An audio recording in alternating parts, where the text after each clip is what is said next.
The antique shop on Oakwood Lane was an unassuming place, its dusty windows displaying forgotten relics of lives long past. But hidden in the farthest corner of the shop, shrouded in shadows, stood an ornate mirror, taller than a man and framed in intricately carved ebony wood. The carvings depicted strange, writhing figures that seemed to shift if you stared at them for too long. It bore no price tag, only a small brass plaque at the bottom that read, "Not for sale." Rachel had no intention of buying anything that day. She had merely wandered in, driven by an inexplicable curiosity. Yet, when her eyes fell upon the mirror, she felt a magnetic pull, a compulsion she couldn't explain. "That mirror," she murmured to the shopkeeper, an elderly man with a gaze as heavy as the objects he curated. "Is it really not for sale?" The shopkeeper hesitated, his lips thinning into a line.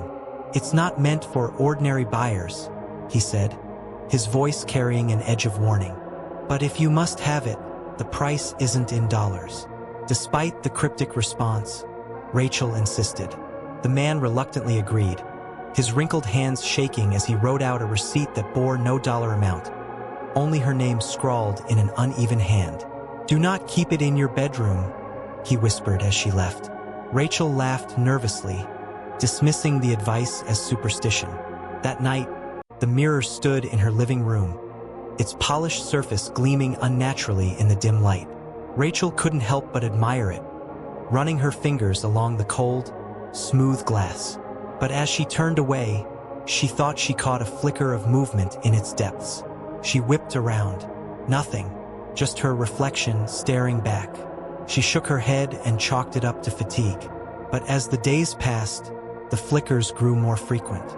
Shadows darted in the corners of the mirror, always vanishing when she looked directly at them.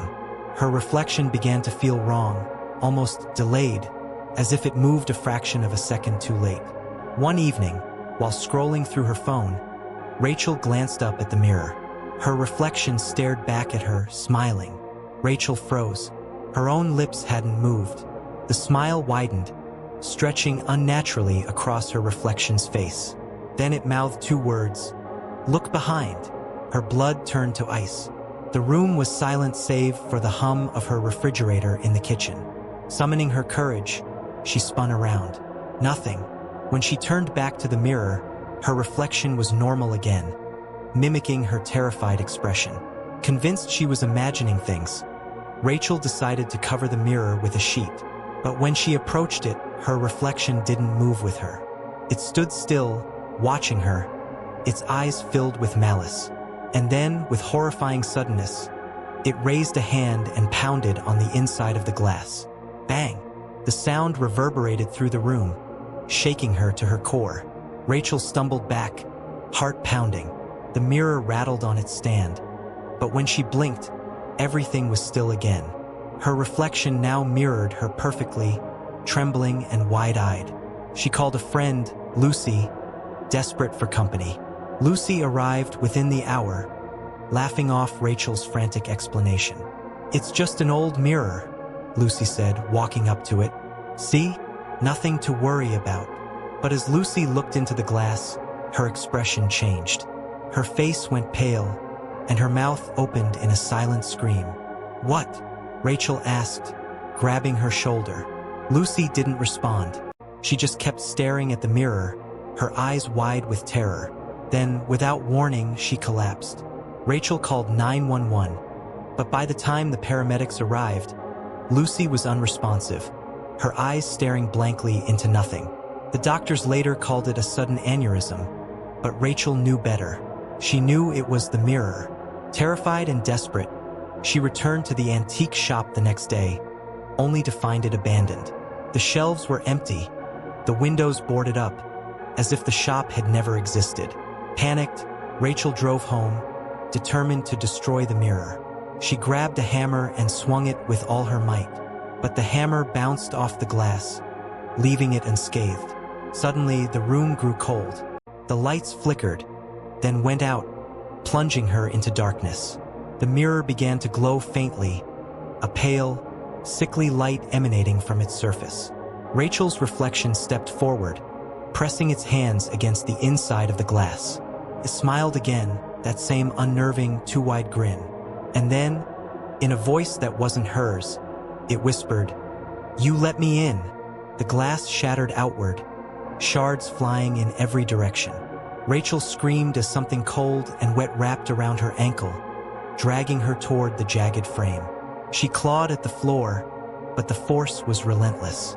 Her last sight was her reflection stepping out of the mirror, tilting its head as it watched her vanish into the darkness. The next day, the mirror stood in an empty house, its surface pristine once more. But if you looked closely, you could see Rachel's face in the background, her mouth open in a silent scream, forever trapped on the other side. The house had been silent for hours. Midnight loomed, its heavy presence suffocating the already still air. Claire sat alone at the dining table, the dim glow of a single bulb casting long, flickering shadows across the room. The house was old, older than the creaky floorboards and peeling wallpaper suggested. It carried a weight, an aura of unease that settled deep into the bones of anyone who stayed too long. She'd moved in 2 weeks ago, chasing the promise of cheap rent and a fresh start. The landlord's warnings about quirks had seemed harmless at the time, but tonight those quirks had taken a darker turn. It started with the footsteps, faint but deliberate. They echoed down the hallway just as Claire was finishing a book. She froze, her breath catching in her throat. The house was empty. She was sure of it. "It's an old house," she whispered to herself, forcing a weak laugh. "Wood creaks, that's all." But the sound came again, closer this time. A slow, dragging shuffle. Claire's stomach tightened. She turned her head toward the hallway, her pulse pounding in her ears. "Hello?" she called, her voice trembling. Silence answered. She rose cautiously, each step hesitant as she approached the hallway. It stretched before her, dark and endless, despite the faint moonlight seeping through the windows. She reached for the light switch, but the bulb overhead sputtered and died, plunging the corridor into shadows. "Damn it," she muttered, retreating to the living room for a flashlight. The beam of light cut through the darkness, illuminating the worn carpet and faded wallpaper. But as she swept the hallway, she froze. At the far end, just beyond the reach of the flashlight, a shadow lingered. It wasn't cast by furniture or a trick of the light. It was a figure, tall, unnaturally still, and featureless. Claire's hand shook as she aimed the flashlight directly at it. The beam faltered as if the shadow consumed the light. Her breath quickened. "Who's there?" she demanded, her voice cracking. No reply. The figure remained motionless, its presence oppressive, almost tangible. Then it moved, a sudden, jerking step forward, its form shifting as if struggling to maintain its shape. Claire stumbled back, the flashlight slipping from her grasp and clattering to the floor. Darkness enveloped her. She scrambled to retrieve the flashlight, her fingers fumbling against the cold floorboards. The footsteps resumed, deliberate and slow, closing the distance between them. Finally, her hand closed around the flashlight. She flicked it back on, aiming it wildly. The hallway was empty. The shadow was gone. Claire's chest heaved as she backed into the living room, locking the hallway door behind her. "I'm imagining things," she whispered, her voice shaking. "It's just the stress." But the house didn't feel empty, felt watchful. Hours passed. Claire dozed fitfully on the couch, the flashlight clutched tightly in her hand. She woke to a noise, a low, guttural whisper that seemed to come from everywhere and nowhere. Her eyes darted around the room, searching for the source. And then she saw it.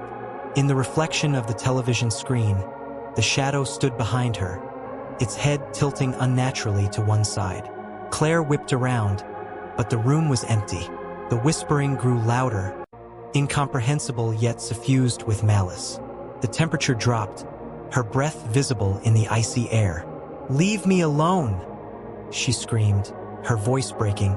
The whispering ceased abruptly, replaced by an overwhelming silence. And then, the lights flickered violently before plunging her into complete darkness.